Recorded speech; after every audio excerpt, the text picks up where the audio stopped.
மைசூர் பாக்கு சுவை அழகா, முடி அழகா, நல்ல மூக்கழகா, நடை அழகா, சிறந்த நடிப்பழகா, எங்களின் பேரழகா யோகி பாபு அவர்களை பேச அழைக்கிறோம். தமிழ் சினிமாவில் ஹீரோக்கள் மாறலாம், ஹீரோக்கள் அடுத்த லெவலுக்கு போகலாம். ஆனாலும் எங்கள் யோகி பாபு எப்போதும் அதே இடத்தில் எல்லோருக்காகவும் எல்லார் படங்களிலும் நடித்து கொடுப்பார். பேரழகன் யோகி பாபு அவர்களை பேச அழைத்து பெருமை.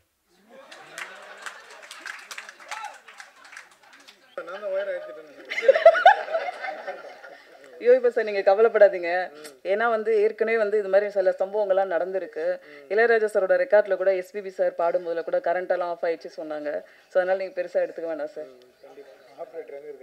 தேங்க்யூ.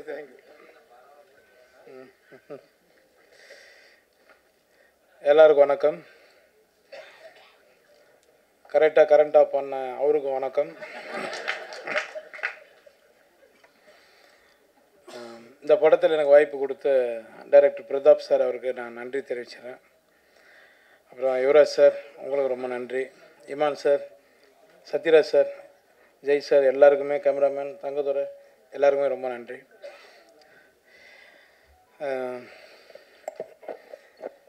பிரதாப் நான் கொஞ்சம் உரிமையோடு பேசுவேன். ஏன்னா ஃப்ரெண்டு தான் இருக்கு மேடம். ஒரு 17 வருஷத்துக்கு மேலே இருக்குமா, 18 வருஷத்துக்கு முன்னாடி 2 பேரும் ஒரு படத்தில் அட்மாஸ்பியர் பண்ணணுங்க. நாங்கள் 2 பேரும் அதெல்லாம் இருக்குது சொல்கிறது இல்லை, ஓப்பனாக சொல்லிட்டு போயிடலடா. 2 பேரும் காட்டுவாசி காஸ்டியூம் போட்டு 2 பேரும் நடித்தோம். 2 பேரும் ஒரே ரூம் தான். அப்படின்னா பாருங்கள் எப்படி இருக்கணும். அப்போயே பேசுவோம் நாங்கள் 2 பேரும், மச்சான் எப்படியாவது என்ன பண்ணி மேலே வந்துடணும்டா அப்படின்னு. ஃபஸ்ட் ஃப்ளோர் போட்டிருக்காங்க, மேலே ஒன்றா போயிடலாம்டா, ரூம் போட்டிருக்காங்க, போயிடலாம் அப்படின்னுவான். அப்போயும் அவனுக்கு நக்கல் ஜாஸ்தி, காமெடி எவ்வளோ பண்ணுவான். இன்றைக்கி அவன் டைரக்டர் ஆகிட்டார். நான் ஏதோ தெரிஞ்ச அளவுக்கு நீங்கள் சொல்கிற மாதிரி ஒரு காமெடி நடிகர் ஆகிட்டேன். உண்மையிலே லைஃப்பில் என்னென்னா ஏம் தாங்க நம்மளை ஜெயிக்க வைக்கும். எதை பற்றி நம்ம கவலைப்படாமல் நம்ம வேலையை மட்டும் நம்ம பண்ணால் கண்டிப்பாக நம்ம ஜெயிச்சிருவோம். அதுக்கு பிரதாப் ரொம்ப நன்றிடா. நீ ஃபஸ்ட்டு என்ன சூஸ் பண்ண பற்றியா நீ சொல்கிற, நான் தான் இந்த படத்தை நகர்த்த நான் கிடையாது. உன் கதை தான், உன் கதை, உன் ப்ரொடியூசர் நீ ரெடி பண்ணிவிட்டு வந்ததுக்கப்புறம் தான் இந்த படம் மூவ் ஆச்சு. ஆனால் நான் உனக்கு ரொம்ப நன்றி தெரிவிச்சுக்கிறேன். ரொம்ப நன்றி. ஏன்னா அது சொல்லணும்னு தோணுச்சுங்க, அதனால் சொன்னேன். இந்த படம் பார்த்துட்டு நீங்கள் இப்போ ப்ரொடியூசர் சொன்ன மாதிரி அவரும் ஒரு பேபி தான். நாங்கள் எங்கள் ஷூட் எடுத்துருந்து அவர் பண்ணி எங்காவது மோனில் நின்றுப்பார். என்ன எடுக்கிறாங்கன்னு தெரியல, நல்லா எடுத்தால் சரி அப்படின்வார். சார் இது உங்கள் படம் சார், ஏன் சார் நீங்கள் இப்படி பேசுகிறீங்க அப்படின்னு.